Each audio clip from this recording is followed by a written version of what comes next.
बिहार का किसान जो गरीब हुआ इनके राज्य में, जो पलायन करने पे मजबूर रहा, जिनको ये अब गाली देते हैं और सुशील मोदी मजाक उड़ाते हैं कि वो आनंद के लिए, मजे के लिए बाहर जा रहे हैं, चुन चुन करके जो है बदला लेने का ये नीतीश कुमार जी से, सुशील मोदी जी से लेने का काम करेगी। बताइए, मजाक उड़ा दिए, एक मजदूर का मजाक उड़ा रहे हैं, किसान का शोषण कर रहे हैं। यही डबल इंजन की सरकार है, यही एनडीए की सरकार है। एक मजदूर को गाली दिलाना, एक किसान का शोषण करना। जमाखोर, अपराधी, सबका बिहार में बोलबाला है, क्योंकि नीतीश कुमार 13 के अनुसार एसडीएम के यहाँ जाना होगा, मुकदमा करना होगा।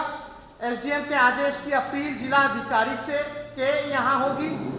जितने पर किसानों का भुगतान करने का आदेश दिया जाएगा, देश के 85% किसान के पास 2-3 एकड़ है। विवाद होने पर उनकी पूरी पूंजी वकील करने और ऑफिस के चक्कर काटने में ही लग जाएंगे। इतने लेवल पे जाना पड़ेगा, इतनी जगह जाना पड़ेगा कि भाई उसका मुकदमा होगा, तो उसका जो केस होगा वो कहाँ से ठीक कर पाएगा बेचारा किसान। हमारे देश में 85% लघु किसान हैं। अब बिहार में छोटी और मझली जोत के किसान ज़्यादा से ज़्यादा हैं, यानी बहुत ही छोटे ज़मीन में, मतलब वो बेचने की दूर की बात, खुद ही नहीं, अपने परिवार में ही वो खपत कर पाते हैं, अपना ही पेट पालते हैं उस चीज़ों से। तो ज़्यादा से ज़्यादा आप देखिएगा लघु किसान है, मझली जोत किसान है। किसान के पास लंबे समय तक भंडारण की व्यवस्था नहीं होती है, यानी यह अध्यादेश बड़ी कंपनियों द्वारा कृषि उत्पादकों जो काला बाजारी के लिए लाया गया है। पूरी तरीके से ये विधेयक जो है काला बाजारी के लिए लाया गया है। अब मान लीजिए कंपनियों और सुपरमार्केट अपने बड़े बड़े गोदामों में कृषि उत्पादों का भंडारण करेंगे और बाद में ऊंचे दाम पर ग्राहकों को बेचने का काम करेंगे, जो कि हो रहा है। अब जो है इसमें सरकार का भी कोई नियंत्रण नहीं रह जाएगा। पूरी तरीके से जो है ये जमाखोरों की चांदी हो जाएगी। जितने बिचौलियां हैं उनकी चांदी हो जाएगी।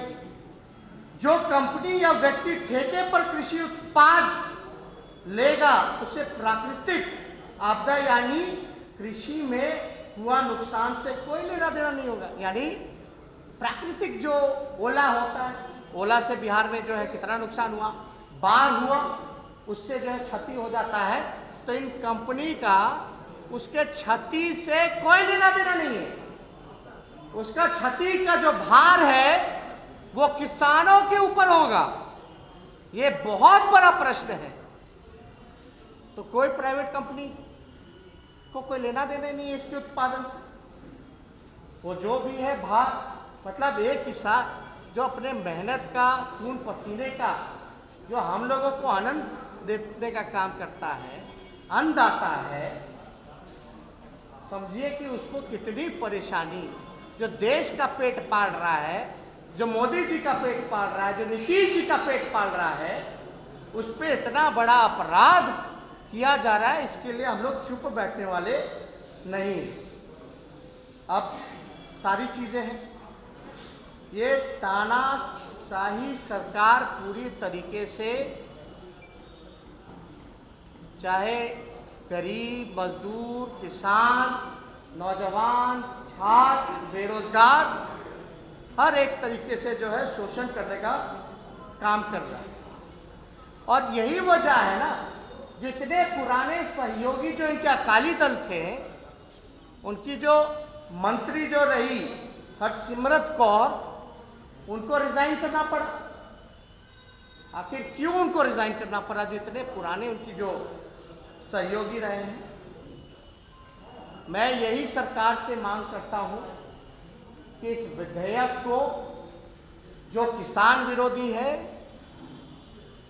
इसको जल्द से जल्द वापस लिया जाए और 25 तारीख को हम लोगों ने तो संसद में लगातार जो है विरोध किया ही है, सड़क पर भी हम लोग इसका विरोध प्रदर्शन आने वाले 25 तारीख को हम लोग करने का काम करेंगे। और परसों और भी इससे जुड़ा हुआ अगर कोई सवाल है आप लोगों के पास। लेकिन एक बात है, 2006 में जो ये बंद किया गया, इसका एक्सपीरियंस तो माननीय मुख्यमंत्री जी बताइए, इसका क्या आपको फायदा हुआ, क्या नुकसान हो रहा है?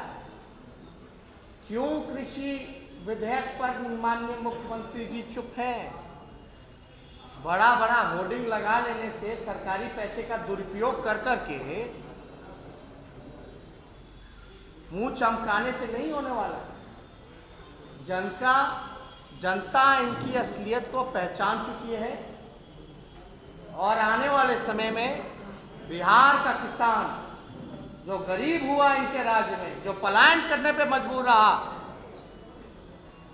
जिनको ये अब गाली देते हैं और सुशील मोदी मजाक उड़ाते हैं कि वो आनंद के लिए, मजे के लिए बाहर जा रहे हैं, चुन चुन करके जो है बदला लेने का ये नीतीश कुमार जी से, सुशील मोदी जी से लेने का काम करेगी। बताइए, मजाक उड़ा दिए, एक मजदूर का मजाक उड़ा रहे हैं, किसान का शोषण कर रहे हैं। यही डबल इंजन की सरकार है, यही एनडीए की सरकार है। एक मजदूर को गाली दिलाना, एक किसान का शोषण करना। भ्रष्टाचारिया, बिचौलिया, जमाखोर, अपराधी, सब का बिहार में बोलबाला है, क्योंकि नीतीश कुमार है।